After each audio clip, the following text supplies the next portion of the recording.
Welcome back to our YouTube channel dear students, you are watching Mastermind YouTube channel. और आज हम पढ़ने वाले हैं chapter number 15 that is probability of class 10th mathematics. तो सबसे पहले तो बच्चों ये पूरे मैथ्स में जो सबसे इजी चैप्टर है वो यही है प्रोबेबिलिटी, क्योंकि इस पूरे चैप्टर में बस एक या दो फॉर्मूला आपको लर्न करना है और सारे क्वेश्चंस उसी के ऊपर करना है। तो इसलिए ये चैप्टर जो है सभी बच्चों के लिए काफ़ी ईजी हो जाता है। ईजी तो है, लेकिन हमें इसमें जो स्टार्टिंग के जो इंट्रोडक्शन पार्ट है वो अच्छे से समझना जरूरी है। तो सबसे पहले बच्चों स्टार्ट करते हैं, व्हाट इज प्रोबेबिलिटी। प्रोबेबिलिटी का क्या मतलब है? तो प्रोबेबिलिटी का सिंपल सा मतलब है कि कोई भी चीज होने के कितने चांसेस हैं, चांसेस ऑफ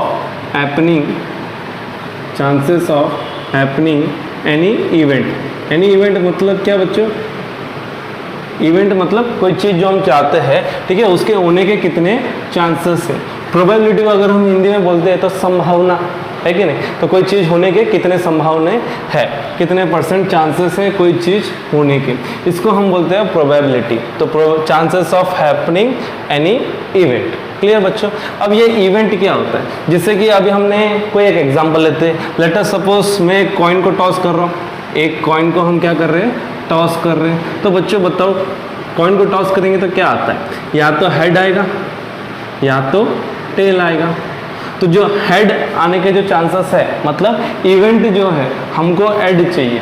अगर टेल आने के चांसेस ढूंढने हैं तो जो हमारा इवेंट है वो हो जाएगा कि टेल चाहिए हमें। तो बच्चों ये जो हेड, ये जो टेल है, ये सब क्या है? तुम्हारे इवेंट्स है। क्या है? ये सब इवेंट्स है। तो हमको जिसका ढूंढना है उसको हम इवेंट मानेंगे और सॉल्व करेंगे। तो प्रोबेबिलिटी सॉल्व करने से पहले एक सिंपल सा फॉर्मूला है जो आप ऑलरेडी 9th में भी पढ़ते आए हो, तो वो फॉर्मूला अब हम लिख लेंगे। तो व्हाट इज दैट फॉर्मूला? कि प्रोबेबिलिटी ऑफ ई, यहाँ पे ई मतलब होता है बच्चों प्रोबेबिलिटी ऑफ इवेंट। इसका क्या मतलब है? Probability of event is equal to number of favorable outcomes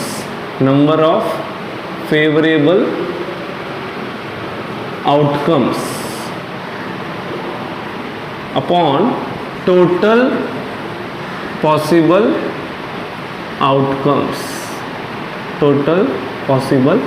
outcomes। तो बच्चों यहाँ पे क्या करना है, देखो प्रोबेबिलिटी में हमें नंबर्स काउंट करने हैं, ठीक है, जो हम चाहते हैं। जैसे एक बार कॉइन को टॉस किए और मैं चाहता हूँ कि मुझे चाहिए हेड, तो हम लिखेंगे प्रोबेबिलिटी और ब्रैकेट में लिखेंगे गेटिंग हेड। तो इवेंट क्या हो गया हमको कि हेड चाहिए।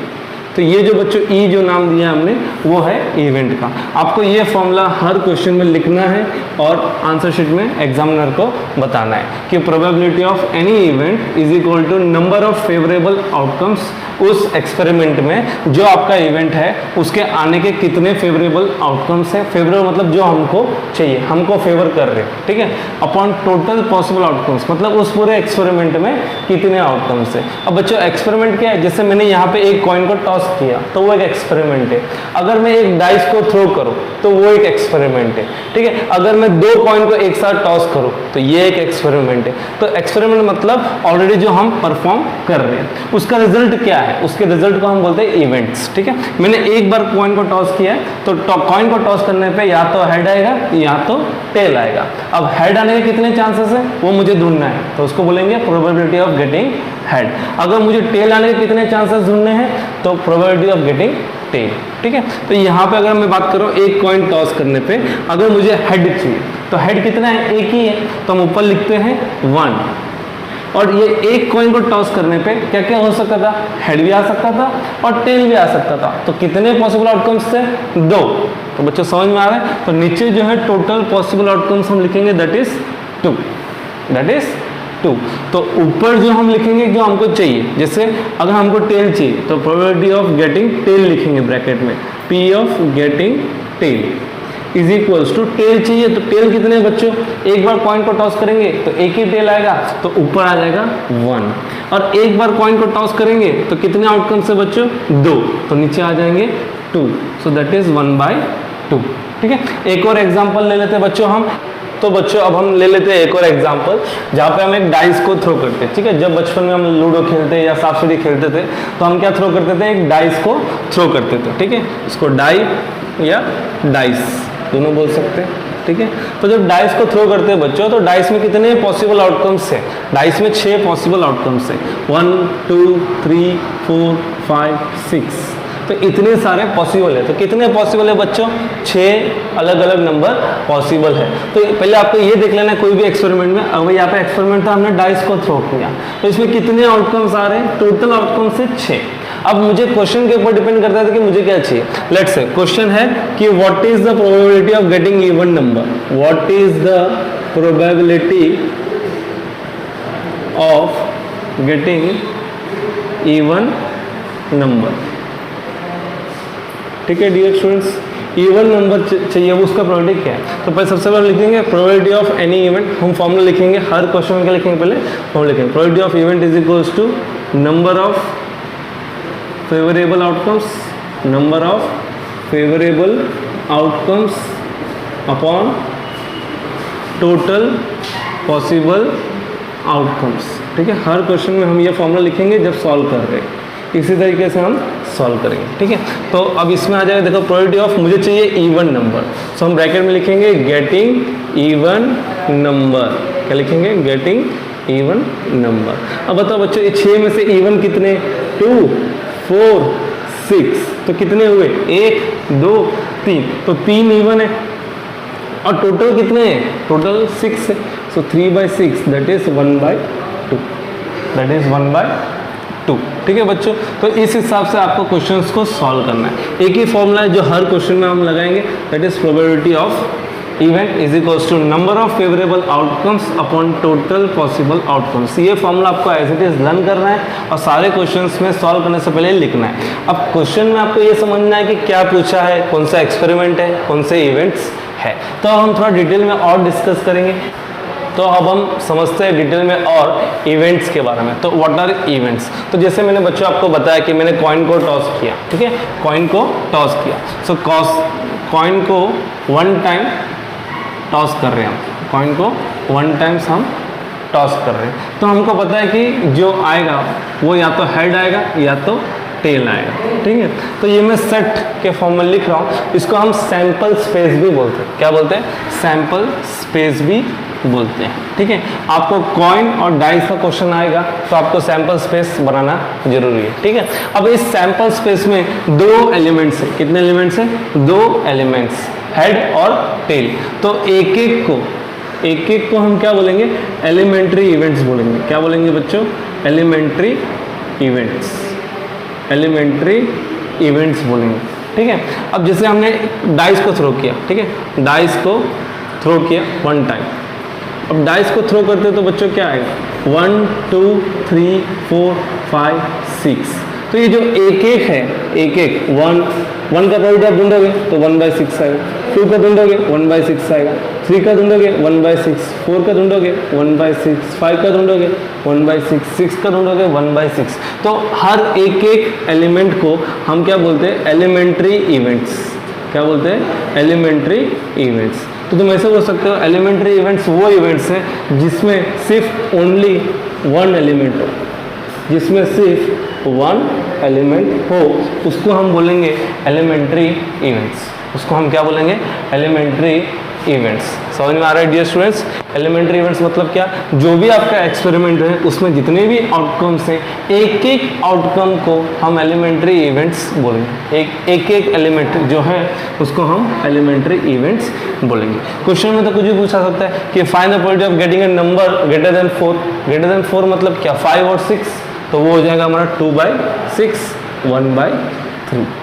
Clear students? अब हम और देखते हैं कि आगे हमें प्रोबेबिलिटी के बारे में क्या क्या जानना। So now we will be looking into some important points, ठीक है। आपको ऑलरेडी जो फॉर्मूला है वो लिख के लर्न कर लेना, उसके साथ साथ हमें अभी कुछ चीज़ें लर्न करनी है। ठीक है, जैसे कि अगर आप देखते हो तो प्रोबेबिलिटी का फॉर्मूला क्या है? Number of possible outcomes upon total possible outcomes. तो नंबर ऑफ पॉसिबल आउटकम्स जो है वो हमेशा छोटे होंगे, वो हमेशा छोटे होंगे। तो आपका जो न्यूमरेटर है वो डिनोमिनेटर से छोटा है, जो न्यूमरेटर आएगा वो डिनोमिनेटर से छोटा आएगा। तो जो प्रोबेबिलिटी की वैल्यू है वो हमेशा 1 से कम होती है, 1 से कम या 1 के बराबर। तो probability of any event is always less than और इक्वल टू 1, ये चीज़ याद रखना बच्चों। And it is always greater than equal to 0, it is always greater than equal to 0। ये इंपॉर्टेंट पॉइंट है, आपको एमसीक्यू के फॉर्म में पूछ सकते हैं कि probability of any event is always less than और इक्वल टू 1, क्योंकि जो न्यूमरेटर है वो डिनोमिनेटर से छोटा होगा या उसके बराबर होगा, या उसके बराबर होगा। अगर न्यूमरेटर डिनोमिनेटर दोनों सेम है तो कट जाएंगे, आंसर इज 1। लेकिन 1 से ज़्यादा नहीं हो सकता, न्यूमरेटर कभी भी डिनोमिनेटर से ज़्यादा नहीं होगा। So probability is always less than और इक्वल टू 1, पहले तो वो। और दूसरी बात, कभी भी काउंटिंग, देखो probability is all about counting, हम काउंट करते हैं कि कितने हमको चाहिए और कितने टोटल है। अब काउंटिंग में कभी आप नेगेटिव काउंट करोगे, मैं पूछूंगा कि एक क्लास में कितने बच्चे, तो क्या ये बताओगे -2 स्टूडेंट्स है, तो ये पॉसिबल नहीं है। तो नेगेटिव में आंसर कभी आ ही नहीं सकता, इसलिए प्रोबेबिलिटी जो है वो हमेशा 0 से ज़्यादा होगा। तो आप ऐसे लिख सकते हो, ठीक है, it can never be less than 0, 0 से कम होगा नहीं। And it can never be more than 1, it can never कभी भी 1 से ज़्यादा नहीं होगा। आया समझ बच्चों?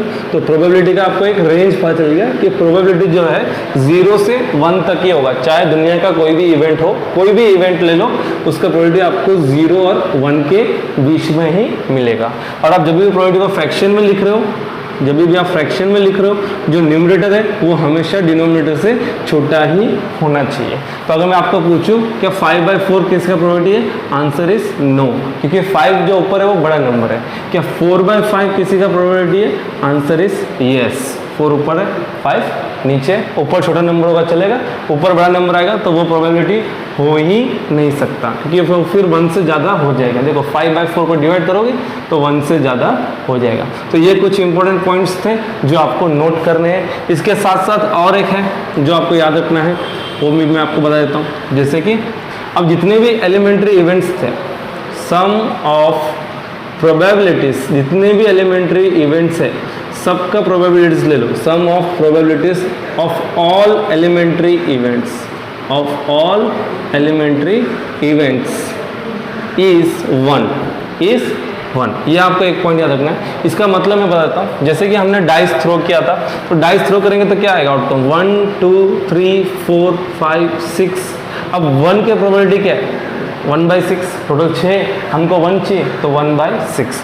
2 का प्रोबेबिलिटी क्या है, 1/6। 3 का प्रोबेबिलिटी क्या है, 1/6। 4 का प्रोबेबिलिटी क्या है, 1/6। 5 का प्रोबेबिलिटी क्या है, 1/6। 6 का प्रोबेबिलिटी क्या है, 1/6।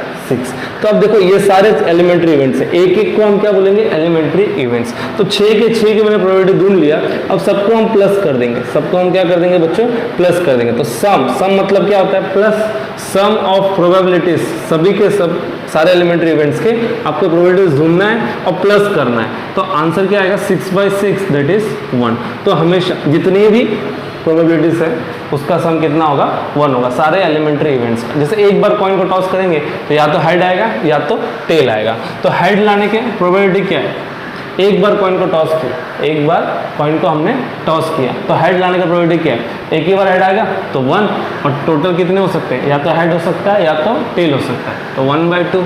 प्रोबेबिलिटी ऑफ गेटिंग टेल वो भी 1/2। अब 1/2 प्लस 1/2 कर लो तो आंसर इज 1। तो कोई भी एक्सपेरिमेंट आप कर रहे हो तो उसमें जितने भी इवेंट्स है, जितने भी छोटे छोटे एक एक एलिमेंट्री इवेंट्स है, उन सब का अगर प्रोबेबिलिटी ले लो और प्लस करोगे तो आंसर इज ऑलवेज 1। तो ये जो टेक्स्ट बुक में भी डार्क करके दिया हुआ है लर्न करने का, sum of probability of all the elementary events is 1। तो डियर स्टूडेंट्स, मैंने तुमको बस इंट्रोडक्शन दिया है कि प्रोबेबिलिटी क्या होता है। अगर ये चीज़ें अच्छे से समझ में आए तो हम क्वेश्चंस कर पाएंगे। बहुत फेमस क्वेश्चंस और इंपॉर्टेंट क्वेश्चंस इस चैप्टर में है, जैसे कॉइन के अलग अलग टाइप। अभी तो हम कॉइन को एक ही बार टॉस करके बता रहे, कॉइन को 2 बार टॉस करेंगे, कॉइन को 3 बार टॉस करेंगे तो वो वाले क्वेश्चंस बन जाएंगे। डाइस, अभी डाइस को हमने एक ही बार टॉस किया है, डाइस को 2 बार भी टॉस कर सकते हैं, तो वो क्वेश्चंस भी हम डिस्कस करेंगे, ठीक है। फिर आते हैं कार्ड्स। प्लेइंग कार्ड्स, ठीक है, हम बचपन में देखते होंगे, ठीक है, कार्ड्स होते थे, तो कार्ड्स के रिलेटेड क्वेश्चंस बनते और बहुत अलग अलग टॉपिक्स पे क्वेश्चंस बनते। तो नेक्स्ट वीडियो में मैं आपको अलग अलग टॉपिक्स बताऊंगा और उसके रिलेटेड जो क्वेश्चंस है वो करेंगे। ये सिर्फ आज के लिए इतना इंट्रोडक्शन था, और जो भी एग्जाम्पल्स है और नेक्स्ट टॉपिक्स है वो हम अगले वीडियो में देखेंगे। वीडियो पसंद आए तो लाइक करो, कमेंट करो, शेयर करो, और कोई भी डाउट हो तो कमेंट कर सकते हो आप। Thank you.